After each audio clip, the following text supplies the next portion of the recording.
ಕುಮಾರಸ್ವಾಮಿ ಬೇರೆ ದಿನ ಮಾತಾಡೋಣ. ಹಾಂ, ಕುಮಾರಸ್ವಾಮಿ ಬೇರೆ ದಿನ ಮಾತಾಡೋಣ. ಬೇಕಾದ್ರೆ ಒಂದು ದಿನ ಬನ್ನಿ, ಕುಮಾರಸ್ವಾಮಿದೇ ಮಾತಾಡೋಣ. ಅಷ್ಟೊಂದು ಪ್ರೀತಿನ ಅವ್ರ ಮೇಲೆ?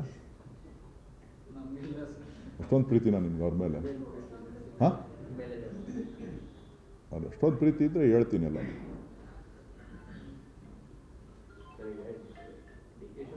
ದೆಹಲಿ ಭೇಟಿ ಬಗ್ಗೆ ಹಲವು ಚರ್ಚೆ ನಡೀತಾ ಇದೆ.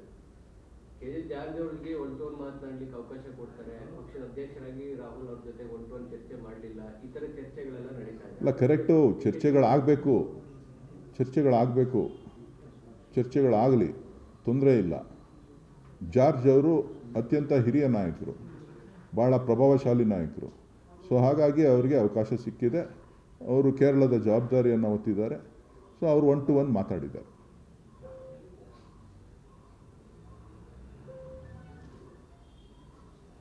ಸರ್, ಈಗ ನೀವು ತಾಳ್ಮೆ ಸಂಯಮ ಅಂತ ಹೇಳಿದ್ರೆ ಸತೀಶ್ ಜಾರಕಿಹೊಳಿ ಅವರು ಈ ರೀತಿ ಗೊಂದಲಗಳನ್ನ ಹೈಕಮಾಂಡ್ ನಾಯಕರು ಬೇಗ ಪರಿಹರಿಸಲಿ ಅಂತ ಆಗ್ರಹ ಮಾಡ್ತಾರೆ ಸರ್. ಹೈಕಮಾಂಡ್ ಮಧ್ಯಪ್ರವೇಶ ಮಾಡಲಿ ಬೇಗ, ಆದಷ್ಟು ಬೇಗ ಅಂತ.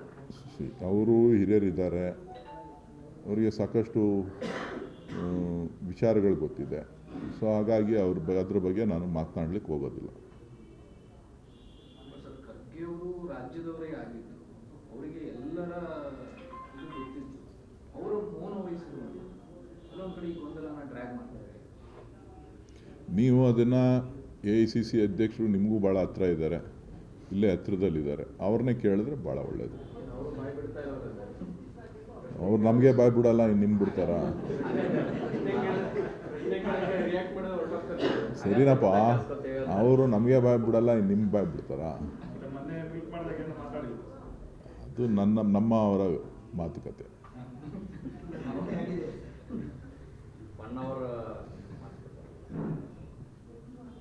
ಖರ್ಗೆ ಸಾಹೇಬರು ನಮ್ಗೆ ಹೊಸಬ್ರಲ್ವಲ್ಲ.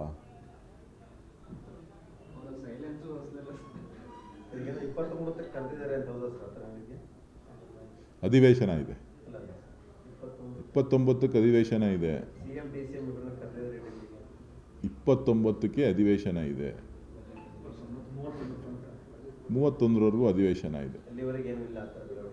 ನನಗೆ ಗೊತ್ತಿಲ್ಲ.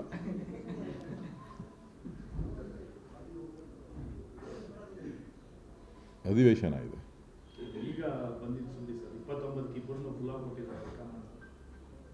ಅಧಿವೇಶನ ಇದೆ ಅಂತ ಹೇಳಿದ್ನಲ್ಲಪ್ಪ. ಅದೆಲ್ಲ ಅಧಿವೇಶನ ಇಲ್ಲದೇ ಇದ್ದಂಥ ಸಂದರ್ಭದಲ್ಲಿ ನಡೆದಂಥ ಮಾತುಗಳು. ಅಧಿವೇಶನ ಇದೆ. ಆವತ್ತೇನೆ ಮನ್ರೇಗಾ ಬಗ್ಗೆ ಚರ್ಚೆಗೆ ಅವಕಾಶ ಕೊಟ್ಟಿದ್ದಾರೆ. ಲಾಸ್ಟ್ 3 ಡೇಸೋ 2 ಡೇಸೋ 3 ಡೇಸೋ ಕೊಟ್ಟಿದ್ದಾರೆ. ಗವರ್ನರ್ ಸ್ಪೀಚ್ಗೆ 4 ಡೇಸ್ ಏನೋ ಇಟ್ಟಿದ್ದಾರೆ. ಲಾಸ್ಟ್ 3 ಡೇಸು 2 ಡೇಸು ಮನ್ರೇಗಾ ಬಗ್ಗೆ ಇಟ್ಟಿದ್ದಾರೆ. ಸೊ ಅದು ಮುಗಿದ ಮೇಕಲ್ಲ ಎಲ್ಲ. ಬಜೆಟ್ ಬೇರೆ ನಡೀತಾ ಇದೆಯಲ್ಲ ತಯಾರಿ.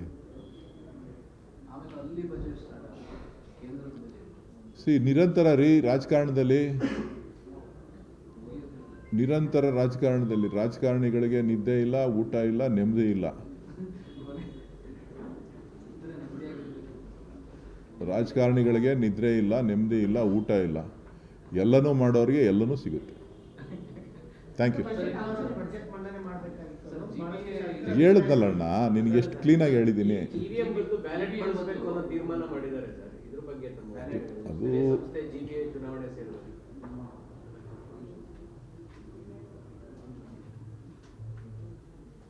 ಅದು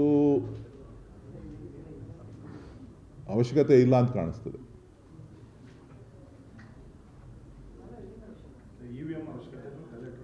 ಬ್ಯಾಲೆಟ್ ಬಿಟ್ಟಿದ್ದೀವಿ. ಬ್ಯಾಲೆಟ್ ಬಿಟ್ಟು ಮತ್ತೆ ಇವ್ರ ಕೈಲೇ ಇರ್ತದೆ, ಕರ್ನಾಟಕ ಸರ್ಕಾರದ ಕೈಲೇ ಇರ್ತದೆ ಚುನಾವಣೆ ನಡೆಸುವಂಥದ್ದು. ಕರ್ನಾಟಕ ಚುನಾವಣಾ ಆಯೋಗನೇ ಇರ್ತದೆ. ಅದನ್ನು ತಿರ್ಚಕ್ಕೆ ಯಾರೂ ಆಗಲ್ವಲ್ಲ. ಹಾಂ, EVM ಬಳಕೆ ಮಾಡೋದು ಬಿಡೋದು ಅದು ಬೇರೆ ವಿಚಾರ. ನಾವು ಒಂದು ಹೆಜ್ಜೆ ಮುಂದೆ ಹೋಗಿದ್ದೀವಿ. ಒಂದು ಹೆಜ್ಜೆ ಮುಂದೆ ಹೋಗಿ ಮತ್ತೆ ಹಿಂದಕ್ಕೆ ಬರುವಂಥದ್ದು ಸರಿನಾ ತಪ್ಪ ಅನ್ನೋದನ್ನು ಪಕ್ಷ ಹೈಕಮಾಂಡ್ ತೀರ್ಮಾನ ಮಾಡಬೇಕು.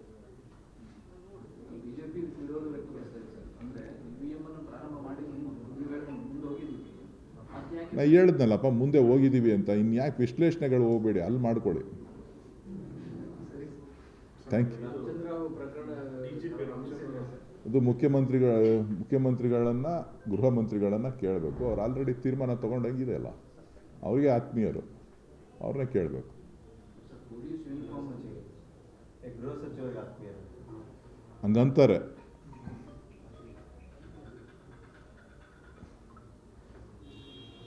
ಆತ್ಮೀಯತೆ ವಿಚಾರ ಅಲ್ಲ, ಶಿಸ್ತಿನ ವಿಚಾರ.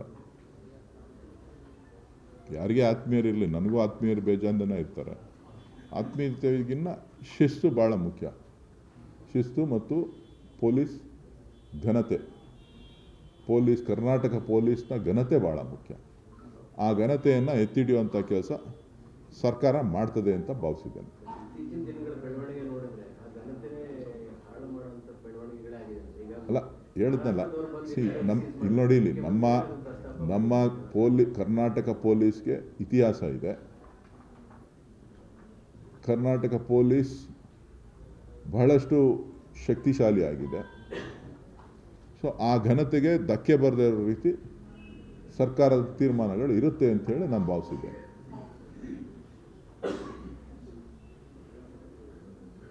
ಏನು ಮೇಡಮ್ ಹಿಂದೆಯಿಂದ ನಗ್ತಾ ಇದ್ದೀರಾ?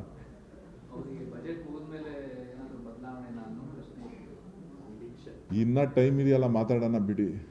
ಕ್ಷಣದ ಮಾಹಿತಿಗಾಗಿ ವೆಯ್ಟ್ ಮಾಡಿ.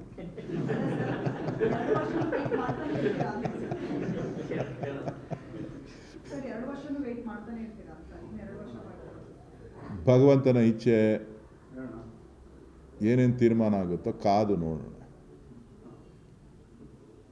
ಎಲ್ಲದಕ್ಕೂ ಅಂತ್ಯ ಇದ್ದೇ ಇರುತ್ತಲ್ಲ.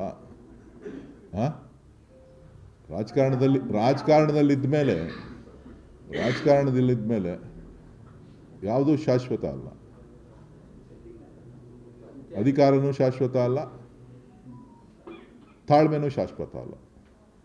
Thank you. ನೀವೆಲ್ಲ ಇದ್ದೀರಲ್ಲ, ನಿಮ್ಮ ನೇತೃತ್ವದಲ್ಲಿ ಎಲ್ಲವೂ ನಡೀಲಿ.